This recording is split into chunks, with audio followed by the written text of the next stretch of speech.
Breaking news! Get ready, my fellow Broncos fan. Things seem to be a little too quiet, and that can only mean one thing when it comes to Sean Payton and the Denver Broncos. Something big is brewing. While last offseason was full of media appearances, bold statements, and public messages, this time around, the doors are closed, the noise is minimal, and the vibe in Broncos country is pure mystery. But if you've been paying attention, there are signs, subtle moves, strategic silence, and all of this points to a very possible reality. The Denver Broncos may be planning changes this draft. I'll tell you everything I know so far, but first make sure you've hit the like button if you've been a Denver Broncos fan for over 15 years. It's great to see you here. Some people were at the games in the 70s. Maximum respect. Now, let's get to the point. The Athletic recently stirred things up by linking the Broncos to one of the boldest possible moves of the draft so far, trading up in the top 10 to target Boise State running back Ashton Jeanty. Yes, that Ashton Jeanty. Explosive, dominant, a back who could become the next big weapon in Sean Payton's offense. According to these well-informed sources,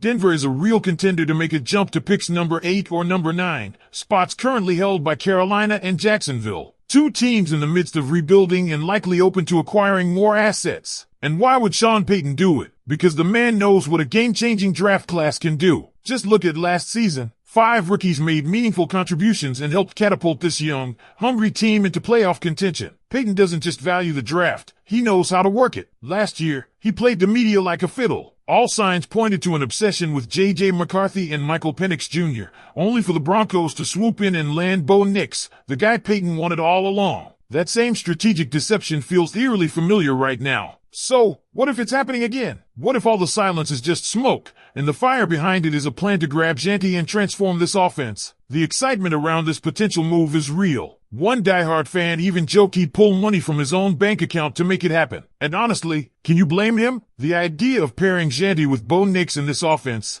creating a backfield that could torment defenses for years, is the kind of move that changes a franchise's trajectory. But it doesn't stop there. Payton was recently spotted at the Colorado Buffalo's Pro Day, rocking Jordans and keeping a low profile, but engaging in serious conversation with Coach Prime. Sure, it could just be local proximity, a short drive from his place in Denver. Or maybe, just maybe, there's more to it. Could the Broncos be eyeing a future that includes Travis Hunter? The dynamic two-way phenom was turning heads, drawing comparisons to Justin Jefferson, and clearly catching the attention of teams across the league. Payton's presence wasn't the only thing turning heads. Shatter Sanders put on an absolute clinic at that same pro day, going 62 for 67 with 3 drops. That's only 3 balls that hit the ground because of him. His performance is pushing him firmly into the top 10 conversation, which could have ripple effects that play right into Denver's hands. If quarterbacks like Shatter and Jackson Dart rise, elite non-QBs like Jeanty could fall right into striking distance. And if Denver is sitting there with draft capital and a clear vision,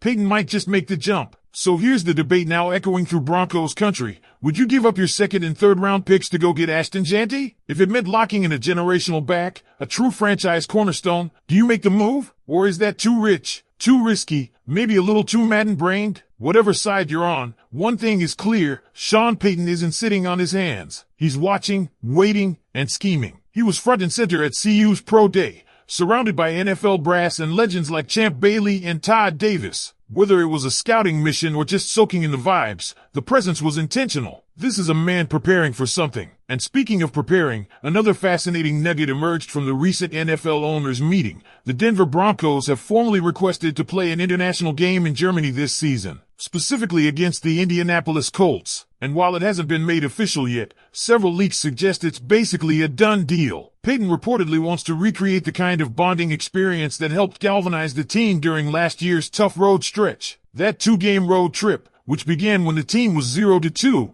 became a foundational moment for the squad's identity, unity, and grit. The Germany game would mark the first ever NFL game in Berlin, and Payton wants his team to be the one to set the tone, to represent not just Denver, but all of American football on a global stage. He's not just building a playoff team, he's building a culture, a brotherhood, a squad that believes in itself and feeds off adversity. This isn't just another offseason in Denver. It's the quiet before the storm. And if Sean Payton's history tells us anything, it's that the silence is intentional, strategic, calculated. But now it's your turn, Broncos country. What do you make of the rumors? Would you support a bold trade-up for Ashton Jeanty? Do you think Payton's appearance at CU was just coincidence, or the first move in a bigger plan? And how do you feel about the Broncos making history in Berlin? Let us know in the comments. And let's not forget one key detail. This wouldn't be the first time Sean Payton pulled the trigger on an aggressive draft day move. The man has a track record of making bold decisions when he sees talent that fits his system. Trading up isn't just something he might do, it's something he's done. It's who he is as a coach. And in a league where the margin between good and great is razor thin,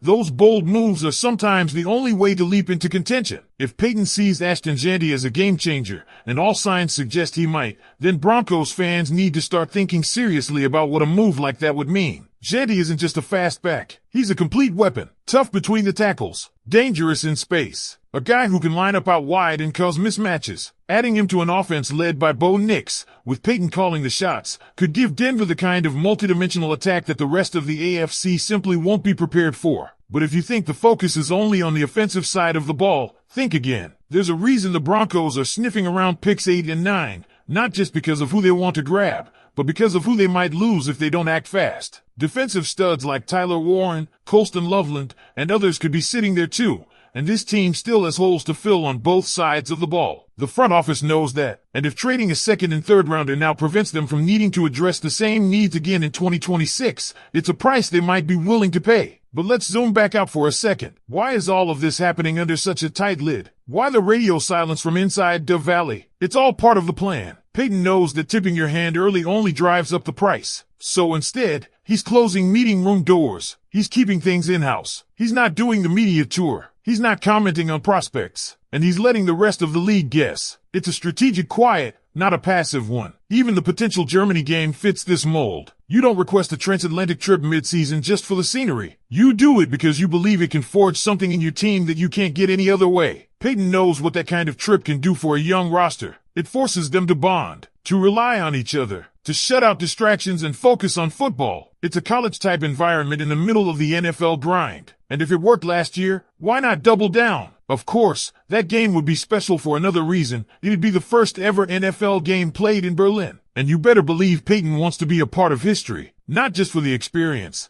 but for the identity it helps create. Broncos as trailblazers, as standard setters, as the team that introduced Berlin to pro football. That's not just about global branding. It's about setting a tone that resonates back home. That says this is a team with vision, with ambition, with belief. And now, it's your turn again, Broncos country. Is this the kind of move you want to see from your front office? Would you spend a second and third to make sure we land a back like Jeanty? Do you believe in the quiet strategy Sean Payton is working right now? Or are you more cautious, more conservative, wanting to see us build depth through more picks instead of fewer? And what about Germany? Are you fired up at the idea of seeing the Broncos take the international stage and show the world what this team is becoming? Or would you rather they kept things closer to home and focused on what's happening at Mile High? Whatever your take, let's hear it. This team is entering a pivotal chapter. The pieces are falling into place. And whether it's a draft day surprise or an international statement, one thing is clear, Sean Payton isn't playing checkers. He's playing chess. And the next move might just be his boldest yet.